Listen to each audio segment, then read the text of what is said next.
At a riverside cafe, my son slammed his startup pitch on the table and called me outdated, while Clara smirked over her cold latte. I'm Raymond Ashford, 55, an internal controller who keeps one thing steady: my untouched safe deposit key tucked in my wallet. Ever had family make you question what's really worth holding on to? Sleep didn't come easily that night. The house was too still, every creak of the settling floorboards amplified by the quiet. I lay under Marjorie's old quilt, the one that still held the faint scent of cedar like the inside of her wardrobe. On my chest rested the small brass key, its edges pressing gently through the fabric of my shirt, as the ceiling fan above spun in slow, steady circles. It reminded me of a wheel deciding something I hadn't yet settled on. Gerald's words from years ago whispered back. Don't lend to family, invest in dignity. By the next afternoon, I was sitting in Gerald Huxley's office at the downtown bank.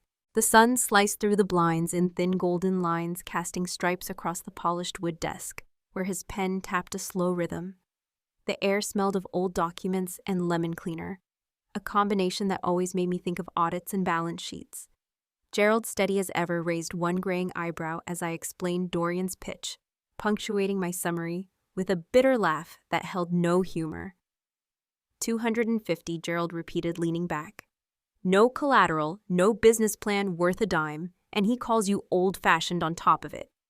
He tilted his head, his pen tapping a little louder. You're not just lending him money, Ray. You're opening the door for him to walk all over you unless we do this the right way. He offered me a private meeting room down the hall, one of those quiet spaces with a heavy oak table and a single lamp humming faintly in the corner. There we drafted a loan agreement that spelled out every term, payment schedule, interest conditions, if the business failed.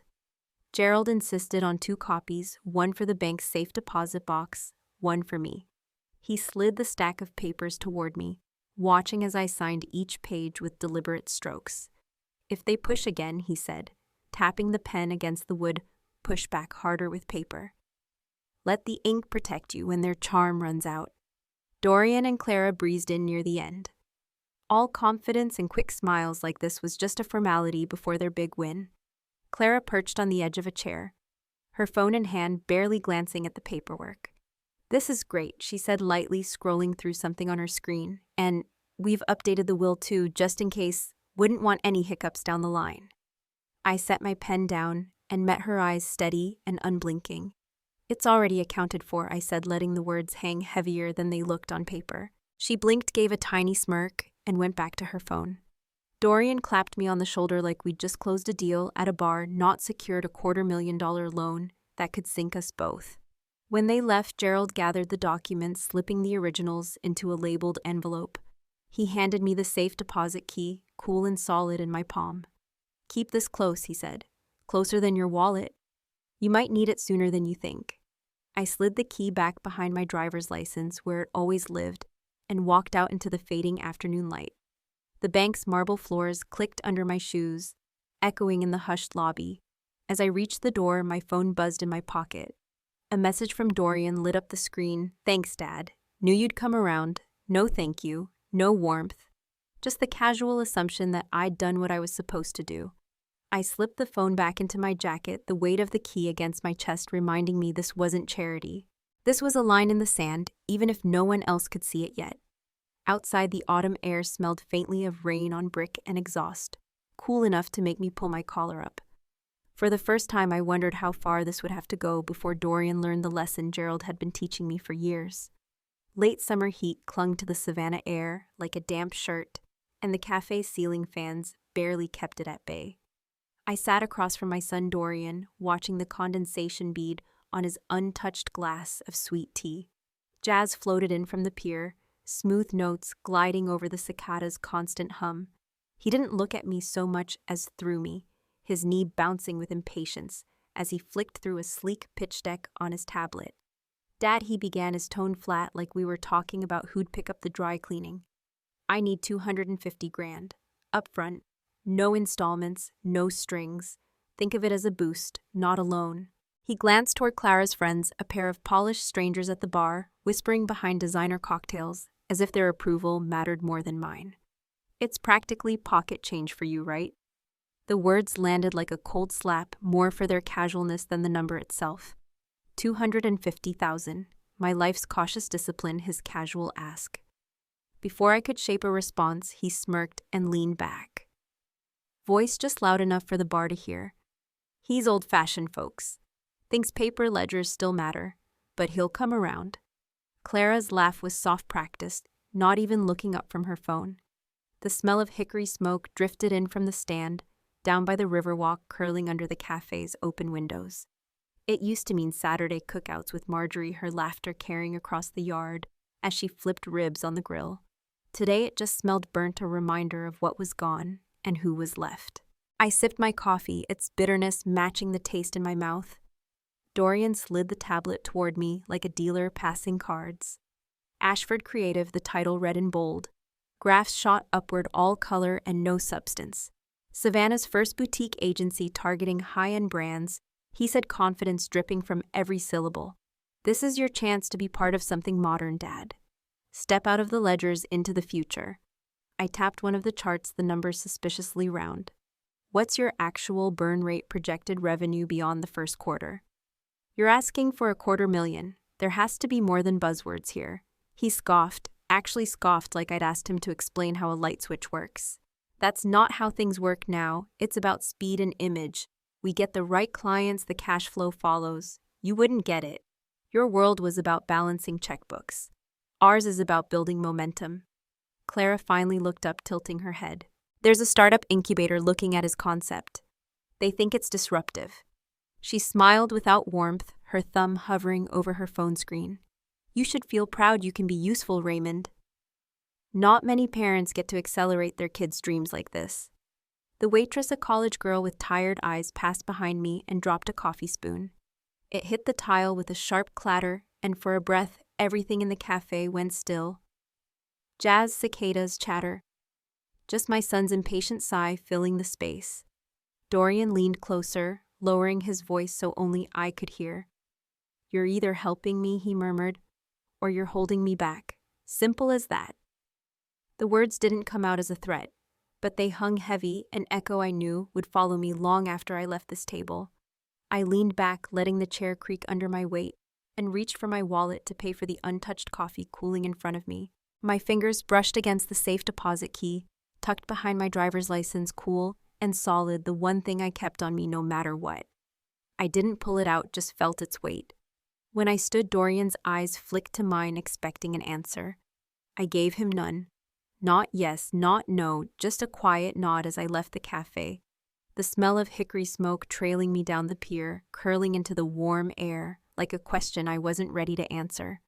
Late in 2019, the sky over Savannah sagged with dark clouds heavy enough to make the neon signs along Habersham look like pale ghosts. Gerald waved me into a cramped burger joint whose sign simply read, Pete's promising, as he always did, best hush puppies in town. Truth was, I didn't need food as much as I needed quiet, but Gerald knew that too. The place smelled of fryer oil and grilled beef, familiar and grounding. We slid into a red pleather booth that sighed under our weight, condensation already pooling on the Coke glasses the waitress had just dropped off. The radio behind the counter crackled with static, before settling into a hymn, the kind I hadn't heard since Marjorie filled our house with the sound of her old upright piano. Softly and tenderly, Jesus is calling. It had always drifted through rainy Sundays, her hands gliding along the keys, while the rain tapped the windows in counterpoint. Hearing it now against the smell of onion rings and the hiss of the flat-top grill was like being nudged by a ghost, gentle but insistent. Gerald tore a hush puppy in half steam curling upward, so he said, not looking at me directly, "How's our young entrepreneur? He gone radio silent now that the cash cleared?" His voice was casual, but his brow was furrowed, eyes flicking to the briefcase I'd set beside me. I cut into my burger, though I wasn't hungry. The lettuce limp against the bun. Haven't heard much except the occasional text asking about alignment for tax purposes. I've been looking at their filings, though, public record supplier invoices, state reports. Numbers don't line up. He's burning through cash faster than he's booking clients, and Claire's name keeps showing up as consultant on expense lines. Feels like they're paying themselves before paying the bills. Gerald took a sip of his Coke Ice, clinking softly. You always were better at spotting a leak than plugging it with good faith. Marjorie would have wanted you to help him, sure, but she'd also tell you to draw a clean line when someone's pulling you under. Second chances don't mean endless ones. He pushed a plain sealed envelope across the table, its flap crisp. Emergency instructions, just in case. You don't have to open it now. Just know it's there. I rested my fingertips on the envelope but didn't slide it closer. Outside, the storm clouds gathered tighter shadows, pressing against the diner windows. The hymn on the radio trailed into its last refrain, the lyrics thinning to just the organ and the faint hum of the cook at the grill. As we sat there, Elspeth Ward, a familiar face from St. Andrews, stepped in, shaking rain from her umbrella. She spotted us and offered a warm smile. Raymond Gerald. I just wanted to thank you again for that donation last spring. The new reading room at the parish wouldn't exist without you. Her eyes softened. Marjorie would be proud of the way you're building a legacy. I nodded, offering a polite smile, though something in her words stuck like a splinter. Legacy. It rolled around my head as she drifted toward the counter to order. Gerald leaned in slightly, his tone lower now.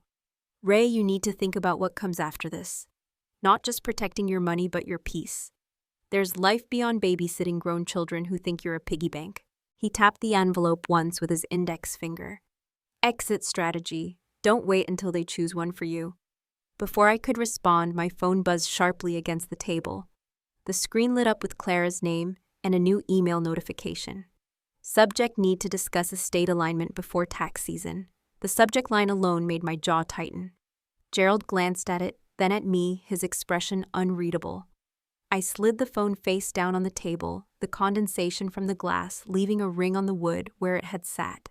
The rain started to hit harder, drumming against the diner's metal awning, as if urging me to make a decision I wasn't ready to make. The untouched envelope sat between us like a silent third party, heavier than it looked, waiting for me to claim it or leave it behind. The morning after the dinner humiliation, I sat in the second pew at St. Andrews, the wood beneath me, still slick with the faint scent of pine polish. The old church was almost empty. A few dust motes floated in the cold winter light, slicing through the stained glass windows, casting blue and red ribbons across the floor. From the front, the organist rehearsed a slow hymn, Marjorie's favorite, the same soft tune she used to hum under her breath when she balanced our checkbook at the kitchen table. It felt like she was sitting next to me again, whispering that I should stop letting people turn my patience into a doormat. Gerald slid into the pew beside me, his coat draped over one arm, his brow furrowed with that familiar, pragmatic sympathy. He leaned just close enough for me to hear his gravelly whisper. Time to close some accounts, Ray. Time to get your house in order before they burn it down for you. I didn't answer at first, my eyes fixed on the brass pipes of the organ gleaming in the dim light like a row of judgmental sentinels. My stomach still churned from the memory of last night, the toast that turned into a mockery. The way Dorian reached into my jacket pocket, holding up my safe deposit key like some trophy in front of his friends. Not a son protecting a father, a son parading a prize. Gerald patted the back of my hand the way he did when Marjorie died. I made a call, he said. A friend from the congregation handles estate's airtight work. He'll meet us in the side office. You don't have to say a word if you don't want to. Just sign where he tells you. The office was cold when we entered, the smell of wax and paper stronger here, a scent that reminded me of every contract I'd signed in my life. The attorney was already seated, a neat man in his 30s with rimless glasses and the kind of quiet confidence that didn't need to fill the air with chatter. Mr. Ashford, he said with a courteous nod, sliding a thick folder toward me. I've reviewed the documents Gerald sent. This will update your will, revoke your son as beneficiary, and initiate liquidation of the joint investment account tied to Ashford Holdings. The transfer will be immediate. The pen felt heavier than it should as I signed, each stroke deliberate. My hand trembling slightly, not from doubt, but from the weight of how final it felt. The attorney handed me copies stapled neatly and pushed a smaller envelope across the table. Keep this in your safe deposit box. It contains notarized proof of revocation in case of challenge. I tucked it into my briefcase next to the folder that still held my old records, like a retired soldier keeping his medals. Gerald, standing by the window where the colored light hit his weathered face, spoke softly. Leave the front door locked, but the back door open. Don't shut yourself away, Ray. Just make sure nobody can walk in and steal the floorboards out from under you again. It was a Southern way of saying what I already knew: protect yourself, but don't let bitterness rot you from the inside out. I nodded, though I wasn't sure yet if I had room left for openness. As we wrapped up, my phone buzzed on the desk. A stark notification glared on the lock screen. Funds withdrawn, Ashford Holdings. The joint account was drained, the transfer complete. For a moment, I felt the tension in my shoulders ease, like setting down a heavy beam I'd been carrying too long. Then another buzz, this one louder somehow because I knew what was coming. Dorian's name lit up the screen, his text a short, furious shout in digital ink. What the hell did you just do, Dad? I stared at the message for a few long seconds, my reflection faint in the black glass, the hymn still echoing faintly from the nave beyond the door. I could picture Dorian's face contorted with the same entitlement he wore when he snatched my key. Clara pacing beside him, already calculating their next move. My thumb hovered over the screen, not to reply, but to silence the phone. Without a word, I closed the folder, slid it deep into my briefcase, and snapped the latch. The click echoed in the quiet room like a tiny gavel. I turned to Gerald and said, my voice low but steady, "Let's get some coffee. I think I'm done explaining myself." He gave me one of his rare smiles, the kind that curved only one side of his mouth, and together we stepped out into the cold air. The hymn fading behind us, the pine scent lingering like a quiet blessing on my coat. For the first time in a long while, I felt like I wasn't waiting for someone else to hand me permission to act. The paperwork was done. The accounts were mine again. And whatever storm Dorian tried to whip up next, I was finally standing on ground that couldn't be yanked out from under me. 3 weeks after the dinner where my son humiliated me, I heard a hesitant knock on the thin door of my rented condo. When I opened it, Dorian and Clara stood there, framed by the harsh morning light filtering through the cracked stairwell window. They looked smaller than I had ever seen them. Dorian's once impeccable suit jacket was wrinkled, his collar undone. Clara's mascara traced faint shadows beneath her eyes, her glossy composure dulled to a brittle sheen. It struck me even before they spoke that their arrival had less to do with reconciliation and more to do with desperation. The condo smelled faintly of yesterday's coffee and the lemon polish I'd rubbed into the counter to keep my hands busy the night before. The ceiling fan above let out its usual rhythmic squeak, like an old clock counting down something inevitable, and the kettle on the stove began to rumble, its faint hiss filling the gaps where words had not yet come. The light through the blinds fell in narrow bars across the floor, slicing the room into quiet sections like a silent verdict waiting to be read. I stepped aside to let them in without a word. They shuffled past, avoiding my eyes as if my gaze alone could burn them. Dad Dorian started, his voice strained but still grasping for a tone of control. We're in trouble." The company. Clara touched his arm gently, prompting him to continue. "The lawsuits, the debts. The accounts are frozen. We've got nowhere to turn. The bank's on us. And we know you've secured things for yourself." His words trailed off as he glanced toward the small side table, where my briefcase sat, a silent reminder of everything I'd taken back under my own name. Clara stepped forward, her eyes glistening, but sharp behind the gloss of tears. "We need your help, Ray, just until we're stable again. Money, maybe. Maybe a reinstatement in your will. For the kids, for the family." Her voice cracked on that last word, but her gaze didn't soften. It was a performance, careful as always, but I could still see the calculation behind the quiver. I said nothing at first. Instead, I turned to the kettle, now whistling softly, and poured hot water over the loose tea leaves in my old ceramic pot. The steam curled upward in delicate tendrils, brushing my cheek, and I thought of Marjorie, how she used to tap her cup twice with her spoon when she was finished listening to nonsense, her gentle signal to move on. The memory steadied me. I set 3 cups on the table, but only poured for myself. The quiet clink of the teaspoon against porcelain, the only sound for a few breaths. Clara took a step closer, her voice slipping into a whisper. "Please, Ray, think of the children. Think of us as family. Then, without warning, she lowered herself to her knees, reaching for my hand, as if the gesture alone could sway me. Her fingers were cool, trembling faintly, but I gently pulled my hand back before her grip could close. The squeak of the ceiling fan seemed louder. In that pause, the kettle's faint hiss, a reminder of the warmth I was reserving only for myself. Family. I said, my voice low but caring.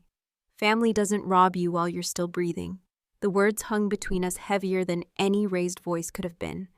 Dorian's face hardened, pride flaring just long enough to mask his panic, but he said nothing.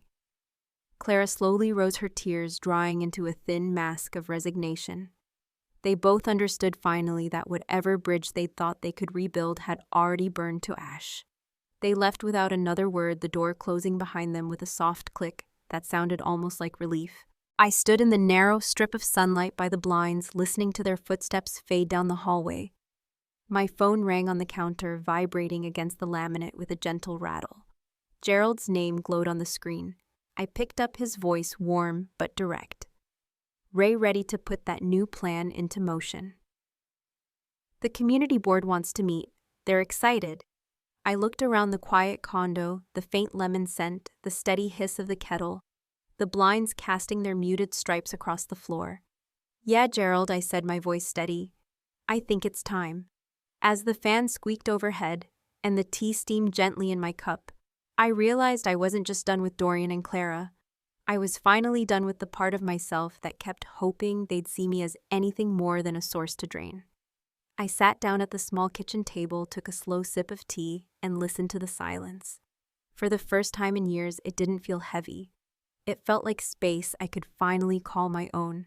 2 months after I told Dorian and Clara to walk out of my life, I turned the brass key in the lock of my new cottage by the marsh and felt the heavy click echo in my chest like a clean slate. The salt air from the nearby water rolled through the open windows as soon as I stepped inside, carrying a briny coolness that smelled nothing like the polished floors and expensive candles of Dorian's townhouse. This air felt alive, forgiving, as if it had been waiting all along for me to finally claim it. When I pushed open the porch door, I heard the distant laughter of children from a park up the road, high and wild like the gulls circling the marsh. It stung for half a heartbeat, reminding me of the warmth I had once imagined sharing with my grandkids, before they became strangers in their own right. But the sound also reminded me that joy existed outside the lines of bloodlines, that some bonds could be built instead of inherited.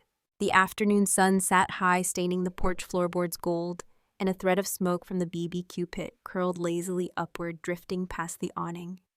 The radio I'd propped in the window crooned an old 70s soul tune, soft enough to blend with the chirp of cicadas. Behind me, the screen door creaked as Gerald stepped out, balancing a plate of hush puppies in one hand and 2 sweating glasses of sweet tea in the other. Your view beats the riverfront condos, Ray, he said, settling into the wicker chair beside me. His grin carried something between pride and relief, like a man who had seen me teeter at the edge of bitterness and was glad to find me standing on firmer ground instead. Not long after, Elspeth Ward appeared with a few familiar faces from St. Andrews, the same folks I'd written small checks to over the years.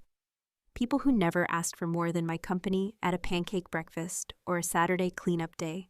They brought paper plates, jars of homemade pickles, and the kind of chatter that filled the empty corners of a house without ever pressing in too close. We set out the spread on the porch table: burgers, coleslaw, peach cobbler, all of it steaming and fragrant as the late-day light softened over the marsh. There was no talk of ledgers or inheritances, no undercurrent of leverage or debt.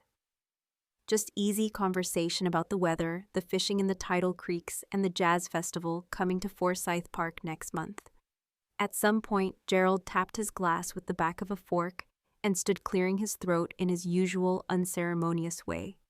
I don't toast much, he said, his voice carrying over the low hum of the radio, but I'll make an exception. Ray's found a new way to make an impact, without anyone taking him for granted this time. Here's to starting over and to doing it on his own terms. A few voices murmured agreement, the kind of warm affirmation that doesn't need applause to feel real. I reached into my jacket pocket and pulled out a slim envelope, the edges creased from how many times I'd opened and closed it over the past week. Inside sat the paperwork for a scholarship and trade program we were planning through the church. A modest fund, but one that would help kids who had no safety nets, no family names to smooth the road ahead. I set it on the table and pressed my palm over it, feeling the paper cool against my skin. This, I said quietly, is what the next chapter looks like for me. Before anyone could respond, my phone buzzed against the wooden railing. The screen lit up with the name of a law firm I didn't recognize, but the preview line was familiar enough. Notice of intent to contest estate. The message might as well have been written in neon across the sky. I didn't open it. I didn't even turn the screen to read the rest. Instead, I slid the phone face down on the table, feeling the weight of it dull against the wood. I lifted my glass of tea and met Gerald's gaze. To starting over, I echoed my voice, even and unshaken. The wind shifted just then, sweeping across the marsh and rustling the reeds below like an audience whispering their approval. Carried on that same breeze was the distant toll of the St. Andrew's bells, faint but unmistakable, the sound threading through the evening air like a blessing. For the first time in longer than I could measure, I leaned back in my chair, closed my eyes, and let the mix of salt wind laughter and music wash over me without waiting for it all to be interrupted. Whatever storm Dorian and Clara were brewing, it wasn't mine to weather anymore. This life, the cottage, the porch, the marsh, the laughter drifting over from a park that didn't care about my last name was mine, and I wasn't about to let anyone else hold the key to it again. By the time autumn settled over Savannah in 2024, the air had turned crisp enough to wake me with each breath. The St. Andrew's Community Hall hummed with a kind of life I hadn't felt in years. Rows of folding tables were stacked with laptops, spiral notebooks, and boxes of pencils. Sunlight poured through the tall windows, pooling across the floor in warm stripes, as if the morning itself had been arranged to bless the occasion. The voices of teenagers filled the space, a patchwork of laughter, nervous whispers, and the occasional shout of recognition as new friendships formed. These weren't my blood, but as I stood at the podium, the envelope in my hand, I realized that family could be something you built, not something you were merely handed. Somewhere overhead from an old speaker mounted near the beams, a hymn drifted through the air. I didn't recognize the opening chords, but then the words came softly, almost hesitant. Softly and tenderly. Jesus is calling. Marjorie's favorite. She used to hum it when she folded laundry or on quiet Sundays as she dusted the mantel. I hadn't requested any music for this event, but there it was threading its way through the hum of conversation like a benediction, unplanned but perfect. It steadied my breath as I looked out over the faces before me, kids eager for a foothold in life, volunteers bustling in and out with trays of muffins and pitchers of cider, Gerald standing by the door, with Elspeth both smiling like parents who'd just watched a stubborn son finally learn his lesson. I lifted the envelope slightly, feeling its weight thicker than it looked, but lighter than it had felt the first time I held it weeks ago. Inside were the notarized documents, the seed money, and authorizations for the scholarship and trade program we'd built under the church's wing. It wasn't a fortune, but it was everything I wanted it to be. A line drawn clearly between the legacy I had almost let my son squander and the new one I was finally planting myself.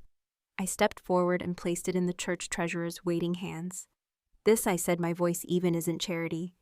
It's a second chance for anyone who needs it.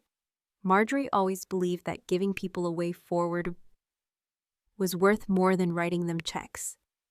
The words came more easily than I expected, smooth, as if she'd whispered them into my ear. The applause was polite but genuine, the kind of sound that didn't echo with obligation. When the ceremony wrapped up, I lingered by the doors as the students began to drift out into the sunshine. Across the narrow street, leaning against the hood of a beat-up sedan, stood Dorian. His posture was different, shoulders rounded, hands deep in his pockets. No trace of the entitled stance he'd once worn like a uniform. He didn't wave.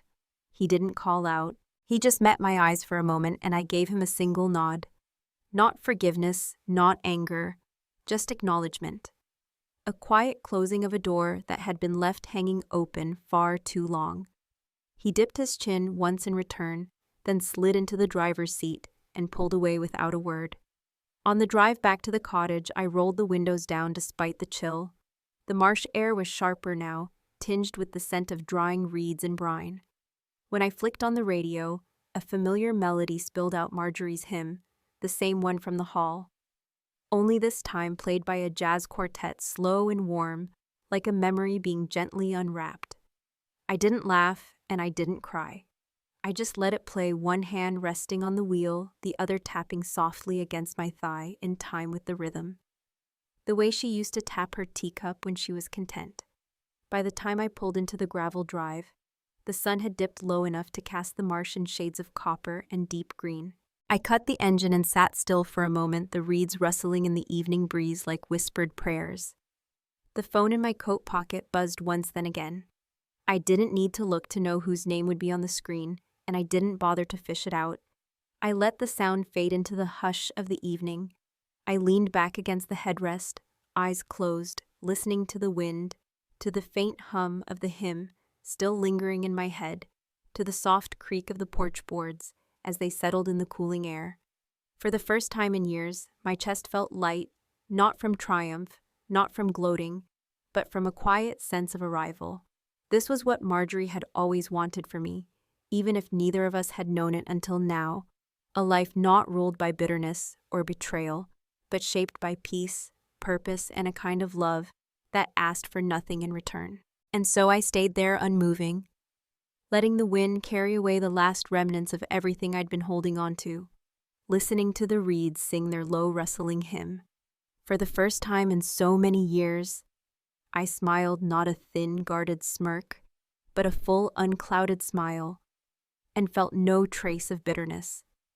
Just the quiet, certain knowledge that the life ahead of me was mine alone, and that was enough. Under the soft amber of a late autumn sunset, I turned the smooth mended envelope over in my hands, its creased edges now taped and whole, a quiet emblem of what I'd rebuilt. It struck me that life isn't always about repairing broken bridges. It's about knowing which ones deserve to stay gone.